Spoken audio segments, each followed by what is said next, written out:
Assalamualaikum warahmatullahi wabarakatuh. Salam baitullah, Allahu Akbar. Sebelum nonton videonya, jangan lupa agar lebih semangat. Jangan lupa like, subscribe, share, and comment ya. Nah, kali ini aku akan mengajak teman-teman semua untuk mengunjungi destinasi wisata di Arab Saudi, tepatnya di kota Mekah yang letaknya tak jauh dari Masjidil Haram, yaitu berada di sisi barat Masjidil Haram, kota Mekah. Nah, namanya Museum Sahabat Nabi atau Ashabi. Nah, Ashabi merupakan museum yang terkait para sahabat Nabi Muhammad SAW. Museum ini berisi tentang perjalanan Nabi Muhammad SAW mulai dari Makkah hingga hijrah ke Madinah. Selain itu, museum ini juga menceritakan para sahabat Rasulullah.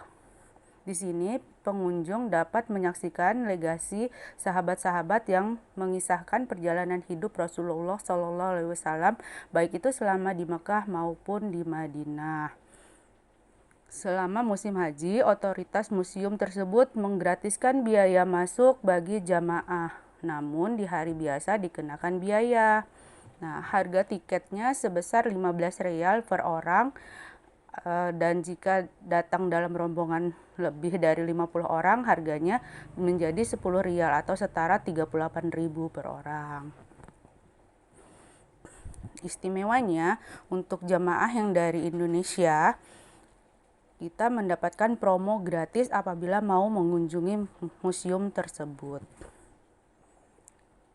Museum Ashabi mulai diresmikan sekitar bulan Juli tahun 2019. Jam buka museumnya setelah sholat subuh sampai jam 11 siang. Kemudian dibuka kembali setelah sholat asar sampai jam setengah 12 malam. Nah, museum ini terdiri dari 10 stand atau ruangan. Di setiap ruangan, pengunjung disuguhkan hal-hal yang terkait dengan sejarah para sahabat Nabi SAW, baik dari Mekah maupun dari Madinah, yang disajikan dengan berupa video, cuplikan gambar, foto, dan keterangan tulisan. Museum ini juga menyediakan pemandu-pemandu dengan bahasa asal pengunjung termasuk 2 pemandu dari Indonesia. Setiap negara disediakan 1 pemandu, tapi untuk Indonesia sendiri di musim haji disediakan 2 pemandu karena jamaah Indonesia jumlahnya lebih banyak dibanding dengan jamaah-jamaah dari negara lain. Dan pada musim haji, pengunjung pada museum ini berkisar 1.000 sampai 2.000 orang dalam seharinya. Nah, biar lebih seru lagi, yuk kita langsung kunjungi museumnya. Kali ini kita dipandu oleh Ustadz Hamdani yang juga mahasiswa di Universitas Al-Qura University Mekah.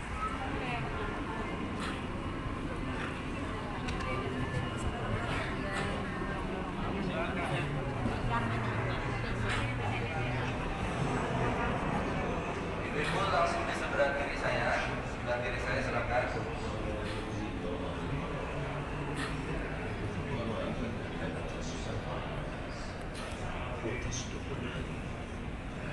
وتحمل وتكسب Ibu di sebelah kiri langsung Bu. Itu di belakang masih kosong. Silakan Bu langsung ke dalam Pintu sana.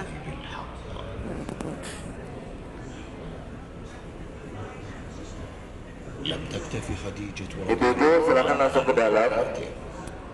بل انتظرت حتى أشرقت الشمس ثم أخذته إلى شيخ طاعن في السن من أقارب Bapak-bapak di sebelah sini. Tahu Pak saya harus فبشره بالنبوة وتمنى أن يطول عمره. Silakan Bapak di sebelah sini. تقول عائشة رضي الله عنها كان النبي صلى الله عليه وسلم إذا ذكر خديجة أثنى عليها فأحسن الثناء وقال قد آمنت بي إذ Baik Bapak Ibu, kita lanjutkan. Ruangan ini ruangan Masjid Ibu. Suara saya jelas pada belakang. Jelas. إذ حارب Kita akan mulai melihat bagaimana perjuangan ya, dan pengorbanan para sahabat yang pertama kali ikut dengan Nabi. Dari laki-laki yang pertama kali ikut dengan Nabi ada siapa? Ada Sayyidina Abu Bakar As-Siddiq, kemudian Bilal bin Rabah, Suhaib Ar-Rumi, Ammar bin Yasir, dan lain-lain. Dari kalangan wanita, ibu ada siapa? Siti Khadijah ya, istri Nabi Muhammad. Nah ini cuplikan video menceritakan ketika Nabi Muhammad di usianya yang ke-40 tahun beliau diangkat menjadi seorang Nabi dan Rasul ya. Nah Nabi Muhammad langsung mulai berdakwah di kota Mekah, mengajak masyarakat Mekah untuk masuk Islam. Namun saat itu banyak penduduk Mekah yang tidak mau ikut dengan Nabi. Bahkan lebih parah dari itu, banyak yang memusuhi Nabi Muhammad. Nah, Nabi Muhammad ya sebagai manusia terkadang merasa capek, begitu letih, dan itu normal. Namun ada sosok wanita yaitu Khadijah binti Khuwailid, istri Nabi yang selalu setia menemani dan memberikan dukungan, motivasi kepada suaminya agar Nabi Muhammad tetap semangat melanjutkan dakwah di kota Mekah. Kemudian Bapak Ibu, ini ada gambar mengilustrasikan dari sebuah keluarga yang sangat familiar sekali, namanya keluarga Ammar bin Yasir ya. Satu keluarga ini terdiri dari seorang anak yang bernama Ammar, ayah yang bernama Yasir, dan ibu yang bernama Sumayyah binti Khayyat. Satu keluarga ini mereka beriman, ikut dengan Nabi Muhammad. Kemudian orang-orang kafir Quraisy menyiksa satu keluarga ini dengan berbagai siksaan. Sumayyah binti Khayyat, seorang ibu, disiksa dengan tusukan tombak di tubuhnya sampai meninggal dunia. Sehingga Sumayyah binti Khayyat dijuluki sebagai wanita pertama yang mati syahid dalam Islam. Keluarga ini begitu besar pengorbanannya ya, sehingga Allah Subhanahu wa taala perintahkan Nabi Muhammad untuk menyampaikan kabar gembira buat satu keluarga ini. Hadisnya ada yang paling pojok, Nabi bersabda, wahai keluarga Ammar bin Yasir, kalian tidak usah khawatir, kesabaran kalian, pengorbanan kalian, siksaan-siksaan yang kalian rasakan selama ini dari orang kafir Quraisy, semua itu akan Allah ganti dengan surga, dan itu pasti karena Rasulullah yang menyampaikan ya. Bapak Ibu, siksaan-siksaan dari orang kafir Quraisy itu rupanya tidak hanya dirasakan para sahabat saja, bahkan dirasakan oleh Nabi Muhammad ya. Orang-orang kafir Quraisy mengusir Nabi dan para sahabatnya dari tempat tinggal mereka.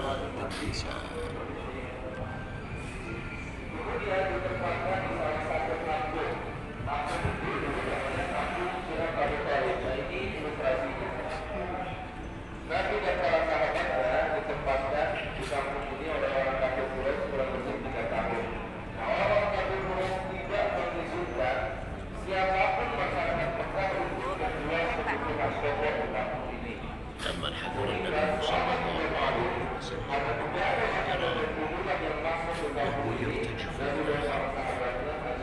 بعد أن استمع إلى كلمات لم يسمع أروعها. استقبلت زوجتي في صدرتها زمن التفت إليها وغضب.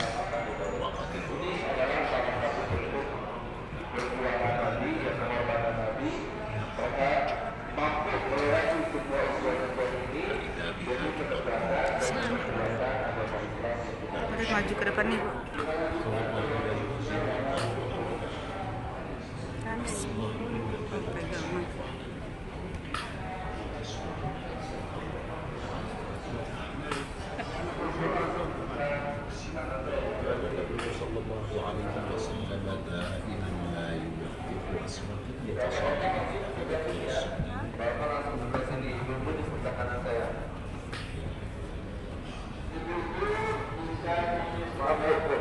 Pegangan. Tinggal sini Bu, di tempat ini saya Bu.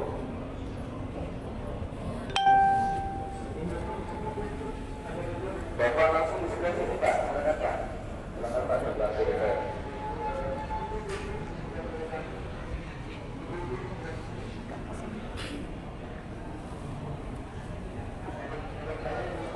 Pak Ibu langsung ke situ Bu, silakan. Orang anak-anak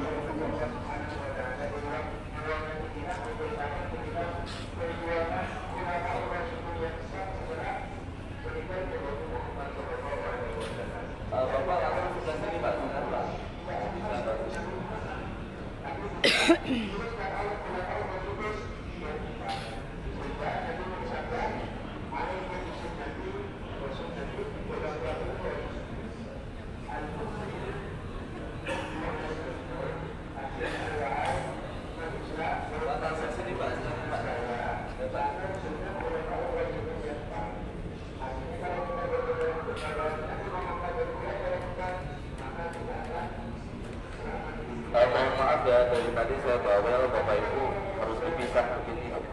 Jadi peraturan di sini kalau kunjungan rombongan, Bapak dan Ibu harus dipisah. Jadi mohon maaf nih kalau ada yang suami istri, jadi museum ini nggak bisa gandengan tangan. Gak apa-apa ya. Setelah Nabi Muhammad SAW berdakwah kurang lebih 13 tahun lamanya di kota Mekah, di antara para sahabat Nabi yang banyak atau ada orang-orang lemah ya, seperti Bilal bin Rabah, kemudian keluarga Ammar bin Yasir yang tadi kita simak bersama ceritanya. Suatu hari para tokoh kafir Quraisy datang menemui Nabi Muhammad. Ya, mereka meminta agar Nabi menyerahkan para sahabat yang lemah itu kepada orang kafir Quraisy. Ya. Namun Allah Subhanahu wa taala tidak membiarkan hal itu terjadi. Allah turunkan satu ayat dalam Al-Qur'an sebagai bentuk dukungan dan kecintaan Allah kepada para sahabat Nabi yang lemah itu. Allah berfirman, "Wala tatrudil ladzina yad'una rabbahum bil ghadati wal 'ashyi yuriduna wajhah." Surat Al-An'am ayat 52. Kemudian Allah Subhanahu wa taala perintahkan Nabi Muhammad dan para sahabatnya hijrah ke kota Madinah. Nah, Nabi Muhammad terlebih dahulu meminta para sahabatnya yang ada di Mekah untuk hijrah duluan ke kota Madinah. Setelah itu barulah Nabi membentuk satu tim hijrah beliau. Yang ditugaskan untuk menemani Nabi hijrah siapa? Sayyidina Abu Bakar As-Siddiq. Kemudian Bapak Ibu, di malam hari karena orang-orang kafir Quraisy mereka berencana menangkap dan membunuh Nabi, tempat kubur Nabi, sebenarnya ilustrasinya di belakang Bapak-bapak, itu dipakai atau ditiduri oleh seorang remaja. Siapa namanya? Ali bin Abi Thalib ya. Kemudian di malam hari keluar Nabi ditemani oleh Abu Bakar keluar rumah dan menuju ke Jabal Sur. Di belakang Tempat itu kita foto kemarin, Jabal sudah Sur. kunjungan ya ke Jabal Sur. Sudah. Ada yang sudah pernah naik ke atas? Enggak. Ustaznya sudah pernah naik belum? Ini foto Jabal Sur. Kemudian Bapak Ibu yang belum pernah lihat goanya, nah ini gua Sur dari luar. Ya, ini foto gua Sur dari dalam. Ya. Nabi Muhammad SAW dan Abu Bakar tinggal di gua tersebut kurang lebih 3 hari 3 malam. Ya. Kemudian yang ditugaskan untuk menyediakan makanan buat mereka berdua siapa? Asma binti Abu Bakar As-Siddiq ya. Bapak Ibu, coba kita bayangkan dulu Nabi kita tinggal di gua sempit ini ya bersama Abu Bakar demi menyelamatkan diri mereka dari kejaran kafir Quraisy. Saat itu Abu Bakar sampai merasa khawatir ya. Beliau bilang, wahai Rasulullah, seandainya orang-orang kafir Quraisy itu naik ke gunung ini, nah, untuk menangkap kita ini mau ngomong masih ketahuan, masih ketangkap ya. Lalu Rasulullah menenangkan Abu Bakar, wahai Abu Bakar, kamu tidak usah khawatir, tidak usah bersedih, karena Allah bersama kita dan Allah akan menolong kita. Dalam Al-Quran disebutkan, la tahzan innallaha ma'ana. Dan faktanya betul Bapak Ibu, saking besarnya ambisi orang-orang kafir Quraisy untuk menangkap Nabi, semua tempat yang ada di Mekah mereka datangin ya. Sampai gunung seterjauh ini pun mereka daki untuk menangkap Nabi. Nah, ketika orang-orang yang mengejar itu ada di area gua, Allah Subhanahu wa taala tutup pandangan mereka sehingga Nabi dan Abu Bakar tetap aman di gua tersebut. Wallahu a'lam di antara riwayat-riwayat yang ada. Jadi ketika orang-orang kafir Quraisy itu akan menangkap Nabi dan mereka tiba di area gua ini, Allah itu satu hewan laba-laba dan membentuk jaring di mulut gua itu. Jadi secara logika gak mungkin ada orang di dalam, gitu ya. Kemudian Bapak Ibu, setelah kurang lebih 3 hari 3 malam, Nabi dan Abu Bakar di gua tersebut, mereka berdua langsung memulai perjalanan hijrahnya. Nah, ini ada peta perjalanan hijrah. Kita perhatikan Bapak Ibu, ini garis merah dan garis hijau. Garis merah ini menunjukkan jalur umum, jalan umum dari Mekah ke Madinah. Kemudian Nabi Muhammad dan Abu Bakar As-Siddiq saat hijrahnya menggunakan jalur lain. Nah, ini jalurnya warna hijau. Tujuannya apa? Tujuannya supaya tidak ketahuan sama orang-orang kafir Quraisy ya. Kurang lebih 16 sampai 17 hari mereka berdua di perjalanan yang karena dulu pakai otak bukan pakai fisik ya. Kemudian tiba di kota Madinah. Dulu kota Madinah namanya apa? Yasrib ya, kemudian berubah menjadi kota Al-Madinah Al-Munawwarah. Penasaran nggak cerita selanjutnya? Penasaran. Kalau penasaran kita lanjutin ke ruangan keempat, ruangan kelahiran kota Madinah. Ibu-ibu dulu Pak.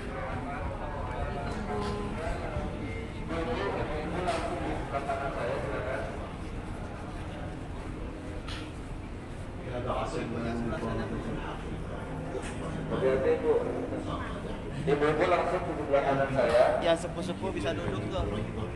وشاء الله أن يصلح على مظلومتنا من هذا. نزل النبي صلى الله عليه وسلم بالغيبة فسمع سلمان بالخبر الذي ظل يحلم به. فلما جن عليه الليل أخذ طعاما وقدمه للنبي صلى الله عليه وسلم وقال: هذه صدقة. لم يمد النبي صلى الله عليه وسلم يده إليها وأمر أصحابه. Baik Bapak Ibu, ini ada replika peta kota Madinah ya di zaman sahabat Nabi. Jadi dari dulu sampai sekarang kota Madinah itu sujud dengan kebun pohon kurma ya. Nah, ketika Nabi Muhammad SAW hijrah dan tiba di kota Madinah, ada dua program utama yang dilakukan oleh Nabi ketika tiba di Madinah. Program pertama yaitu membangun masjid. Ya. Masjid yang pertama dibangun adalah Masjid Kuba. Ya. Masjid itu dibangun di kampung dan kampung itu juga disebut dengan Kampung Kuba. Nah, ini lokasi perkampungannya dan Masjid Kuba. Kemudian setelah itu barulah Nabi dan para sahabatnya membangun Masjid Nabi Muhammad yaitu Masjid Nabawi. Nah, ini lokasinya. Kurang lebih jaraknya dari Masjid Kuba itu 5 sampai 6 km. Ini program pertama. Program keduanya apa? Program keduanya Al-Mu'akhad, mengikat tali persaudaraan antara kaum Muhajirin sahabat asli Mekah dengan kaum Ansor sahabat asli Madinah. Jadi dua program utama inilah yang dilakukan oleh Nabi dan dan para sahabatnya ketika tiba di kota Madinah. Bapak Ibu, mungkin Bapak Ibu ada yang penasaran nih gimana sih rumah-rumah orang dulu di kota Madinah. Nah, ini Bapak Ibu, ini replika rumah-rumah orang dulu di kota Madinah ya. Jadi itu dindingnya, dan pintunya dan kayunya dari atapnya dari belakang pohon. انطلق سلمان والصحابة حوت المساحل تحفر حتى رجعوا 300 أفراد. أخبر سلمان النبي Ini udah replika. Show Mamau.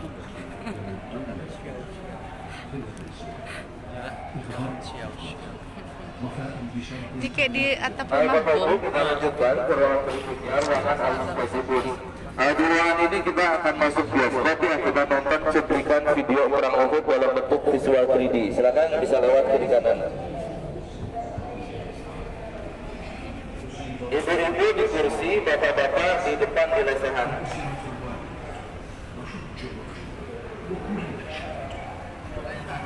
Ya, duduk. Ibu-ibu di kursi, bapak-bapak di karpet di depan lesehan ya. Bisa masuk kiri kanan Bu, bisa masuk kiri kanan. Bapak-bapak di depan Pak, lesehan. Itu kursi di sebelah kiri ibu-ibu masih kosong. Masuk lewat kiri Ibu, masuk lewat kiri. Kursinya masih kosong di sebelah kiri. Si panjangnya mas perlu itu lah, bahasa mana? Geser sini aja Mbak. Lagi lah bahasa mana? Ke tengah sana Mbak. Sebelah ada bu dokter silakan dulu. Mana lagi yuk? Kalau nggak itu duduk di bawah aja nggak apa-apa. عند أحد نتذكر حديث النبي صلى الله عليه وسلم جبل Saya ulangi videonya dari awal sekarang.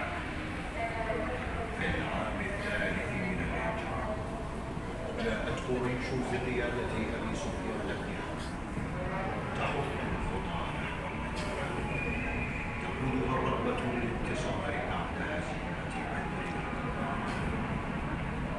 وسار الجيش نحو المدينة عبر وادي العقيق ب3,000 مقاتل منهم 100 فارس حتى وصلت مقدمتهم إلى جبل غيث. وفي المدينة جاور النبي صلى الله عليه وسلم أصحابه Bajunya licin.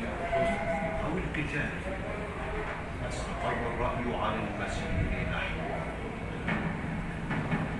تحرك الجيش المسلم وقوامه 1000 مقاتل نحو منطقتنا، وانخدم في الطريق من المنافقين 300 مقاتل بقيادة عبد الله بن أبي بن سلول وبقيادة النبوي الثاني.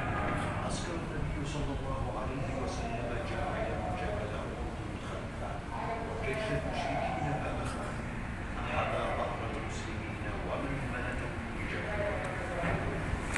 واختار النبي صلى الله عليه وسلم رماة الماء فأمرهم بالصعود على جبل النبي لحماية ميسرة المسلمين، وأمرهم بعدم النزول من الجبل. تقارب الجمعان وتداعت الفئتان، وآلت مرحلة الرجل، وبدأت المبارزة وظهرت قوة جيش المسلمين، ولاحت أجواء الانتصار، وتزعزعت قريش حتى ولت هاربة. رأت جيش المشركين فنزل بجمع الغنم وخالفوا أمر الرسول صلى الله عليه وسلم، فوقعت حكمة الله.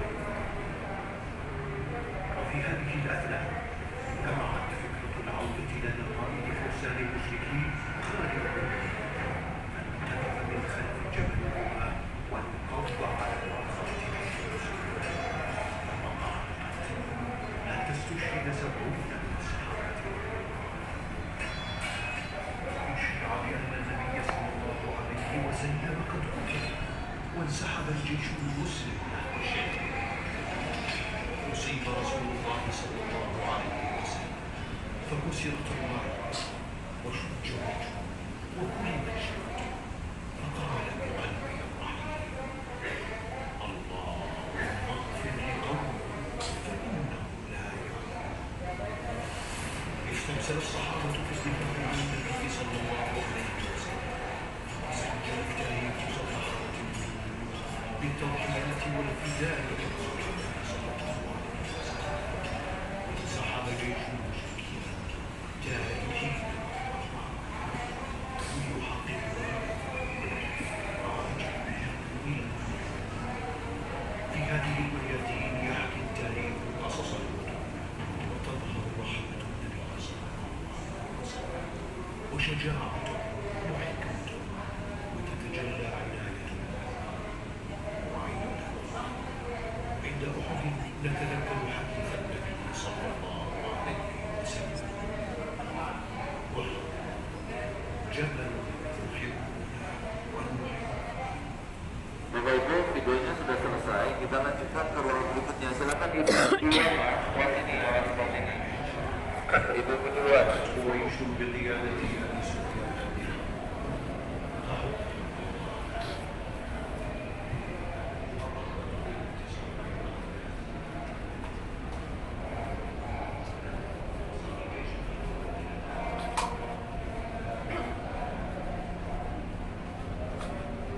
Ibu-ibu kepalanya botak, Bu. Oh, bapak-bapak. Kirain saya ibu-ibu tadi.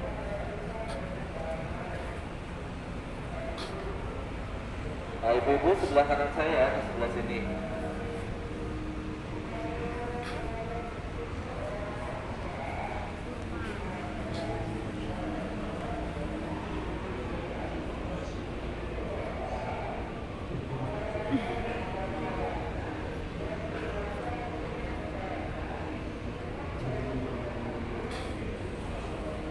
Untuk bapak-bapak langsung di sebelah kiri saya, di sebelah sini. Ibu-ibu sebelah kanan saya, sebelah kiri Bu, sebelah kanan.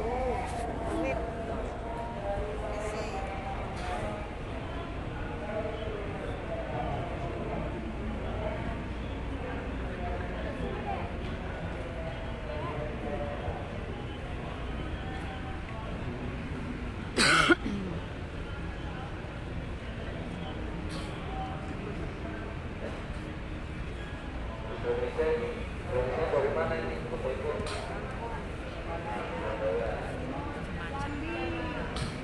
Ada yang dari Sukabumi kan?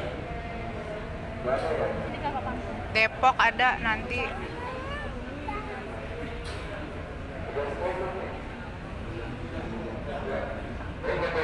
Ruangan ini ruangan Hayatul Madinah. Di sini kita akan melihat bagaimana kondisi kota Madinah sebelum dan setelah para sahabat tiba di Madinah.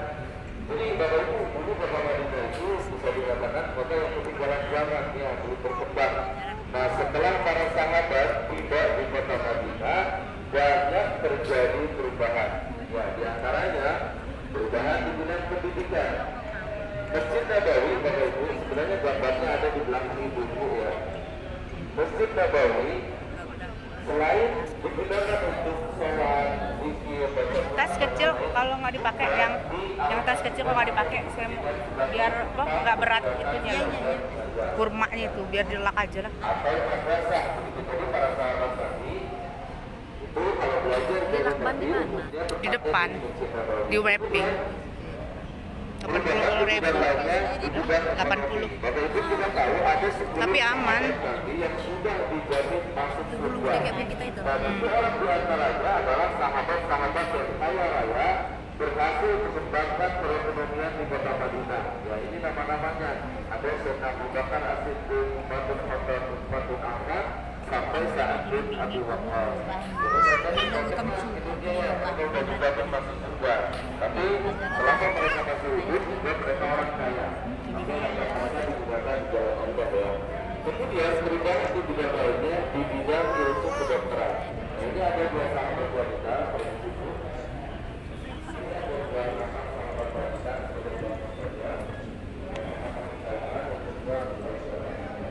dua sahabat wanita ini, ya, dokter.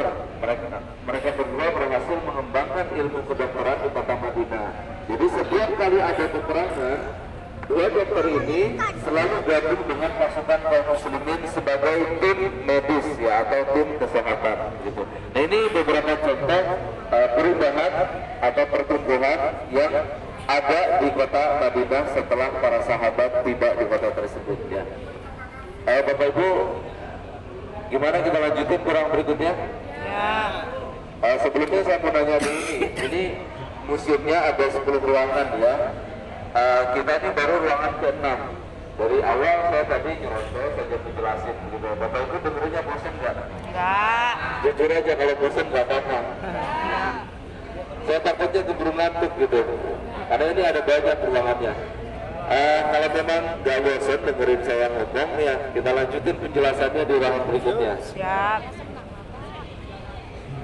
Mungkin, Bu. Mungkin.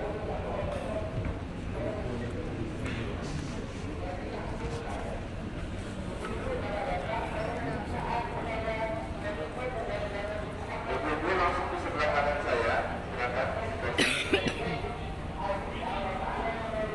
Ibu di sebelah kanan saya. Bisa sambil duduk, ya, kalau betul-betul. Langsung Bu di sebelah sini biar cukup.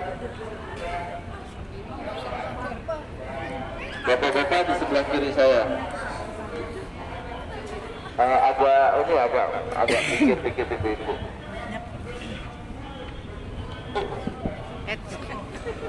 Sakit nggak, Bu?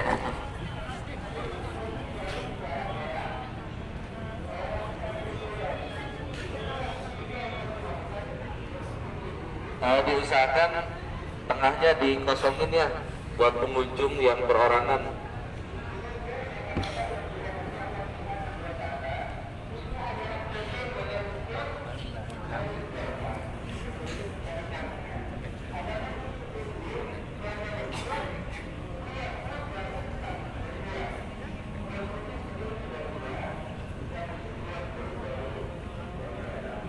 Baik Bapak Ibu, suara saya ke belakang jelas? Ruangan ini adalah ruangan Wadahul Habib, menceritakan detik-detik terakhir pertemuan para sahabat dengan Nabi Muhammad SAW. Setelah kurang lebih 23 tahun Nabi Muhammad berdakwah, ya. 13 tahun di kota Mekah dan 10 tahun di kota Madinah. Di usia Nabi yang ke-63 tahun beliau menghembuskan nafas terakhirnya. Sebelum Nabi Muhammad meninggal dunia, beliau sempat sakit, ya. bahkan hari Kamis tanggal 8 Rabiul Awal sakit beliau parah sekali sampai pingsan. Selama sakitnya, beberapa hari ya selama sakitnya, Nabi Muhammad SAW tidak bisa mengimami sholat berjamaah. Ya. Kemudian beliau meminta kepada Abu Bakar As-Siddiq untuk menggantikan posisi beliau memimpin sholat berjamaah di Masjid Nabawi untuk beberapa hari ke depan selama Nabi Muhammad sakit. Sebelum Nabi Muhammad meninggal dunia, ya, beliau sempat ketemu dengan putrinya, yaitu Fatimah. Nabi bersabda atau Nabi berkata kepada putrinya, "Wahai Fatimah, putriku, kamu adalah anggota keluargaku yang akan meninggal dunia setelah aku meninggal." Fatimah menangis, sedih karena mau gak mau harus berpisah dengan ayahnya.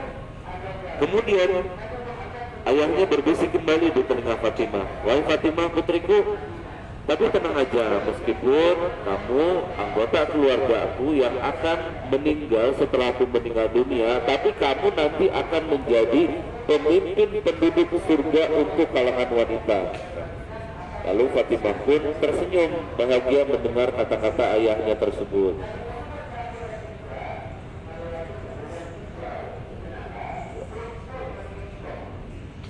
Kalau bisa dipisah ya, Mas, itu Pak. Saya nanti kena tegur, ada kamera semua di sini. Yang tengah dipisah ya.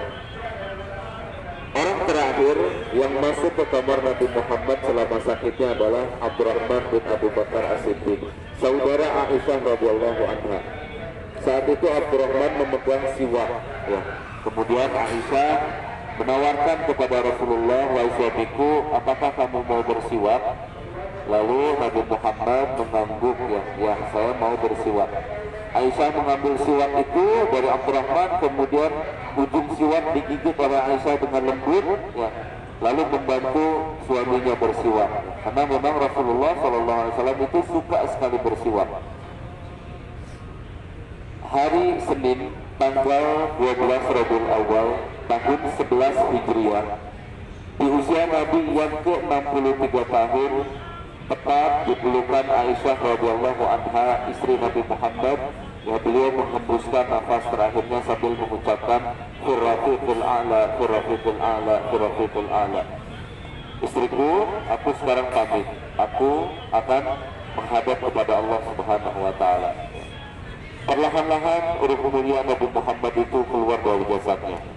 Kemudian tersebar di kalangan sahabat informasi bahwa Nabi sudah meninggal.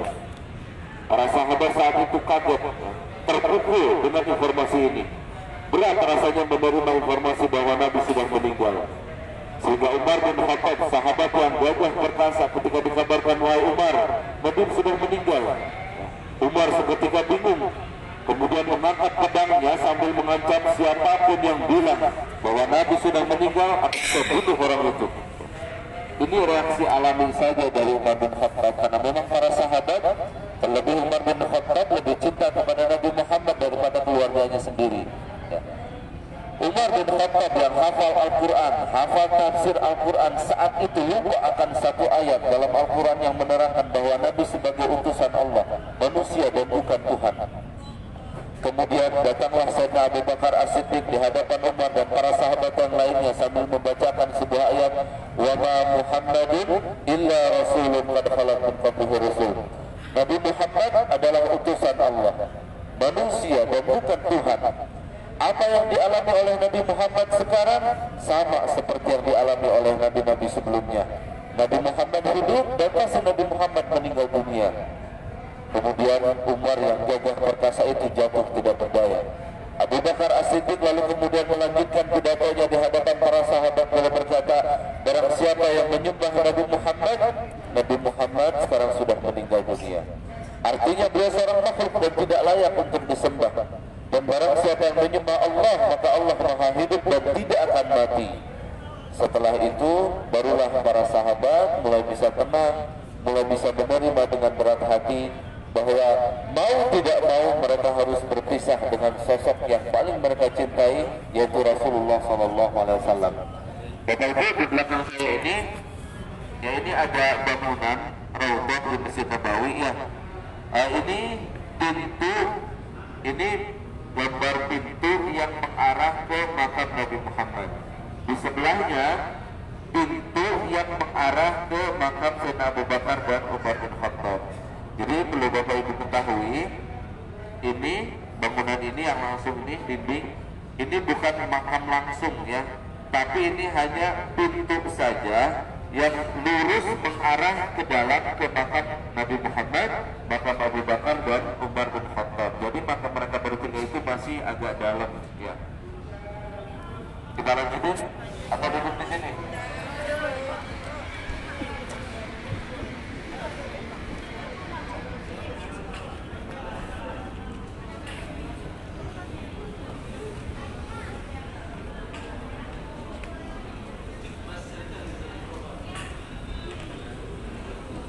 Ibu-ibu di sebelah kanan saya, di sebelah sini, bapak-bapak langsung sebelah kiri saya, Pak.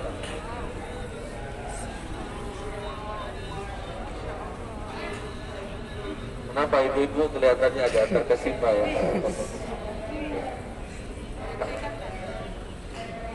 Bapak-bapak silakan langsung ke kiri saya, Pak, sebelah kiri saya.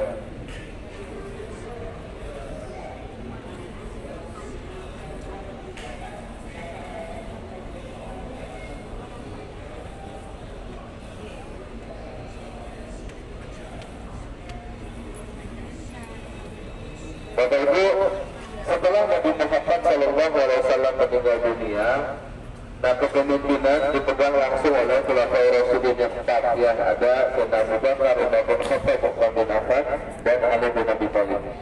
Ada pesan penting Bapak Ibu, dan pesan ini dari Rasulullah sebagai tips untuk keselamatan hidup kita sebagai umat Nabi Muhammad, keselamatan di dunia dan di akhirat.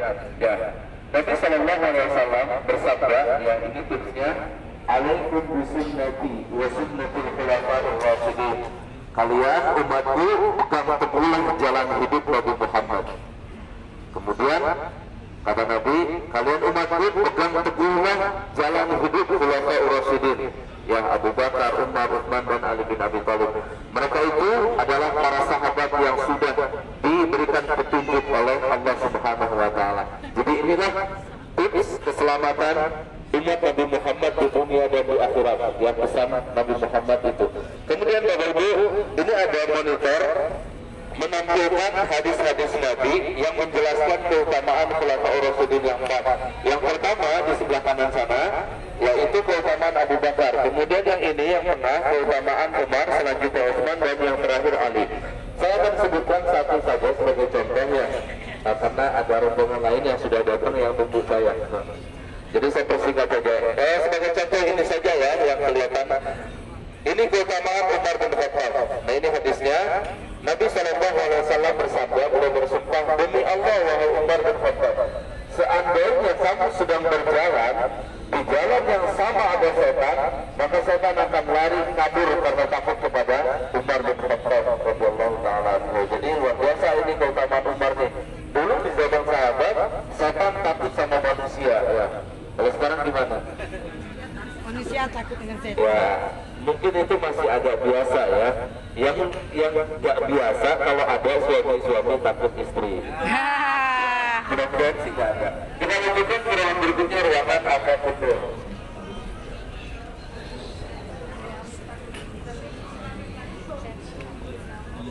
Bapak-bapak silakan langsung ke sebelah kanan saya. Silakan bapak-bapak langsung sebelah kanan saya.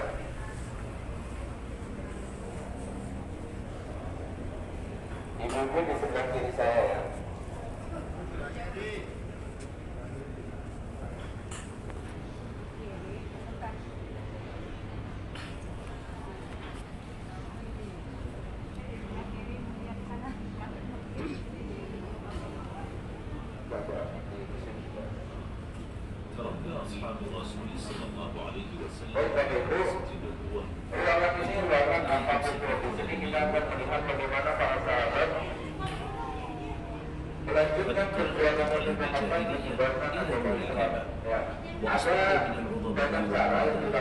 التاريخ البشري والمستقبل ويتنشر النظر للحاضر في آفاق المعرفة. رواية الدين أبناء خالد بن الوليد وسعد بن أبي وقاص فكانت لهم جزيرة ثم شققوا البحر حتى بلغوا أقاصي الأرض والمفاتيح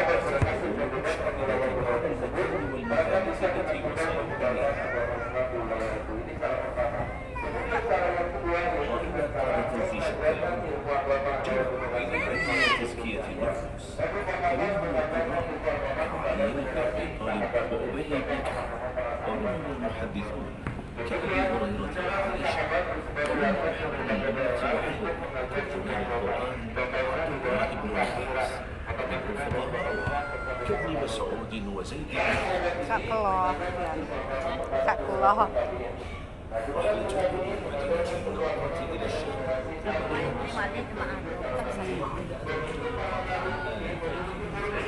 جاء ثمانية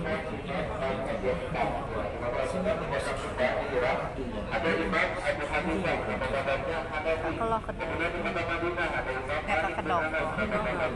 Kerjanya berbom Jangan kan yang sembahyang terjualah ibadah. Oh, gini ya. Ini berempat kami akan doanya buat janji ya. Buat janji ibadah.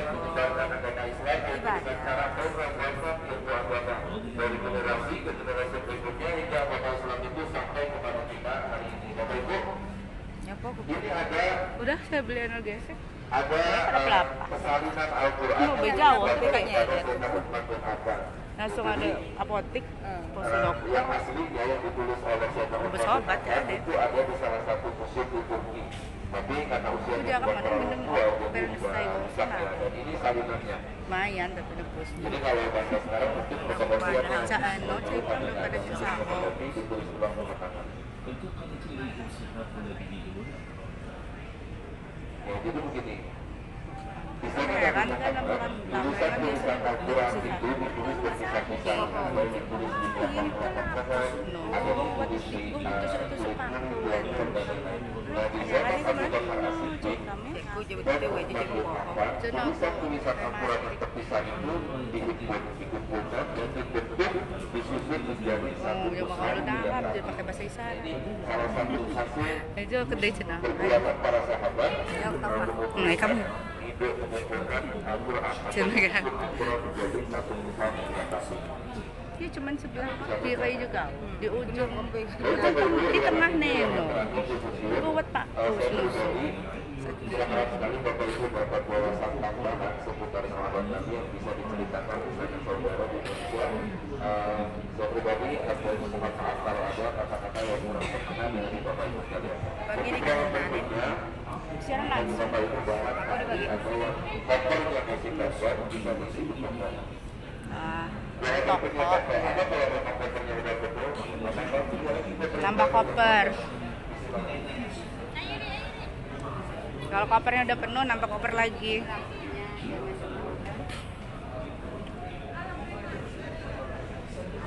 Sambil keluar.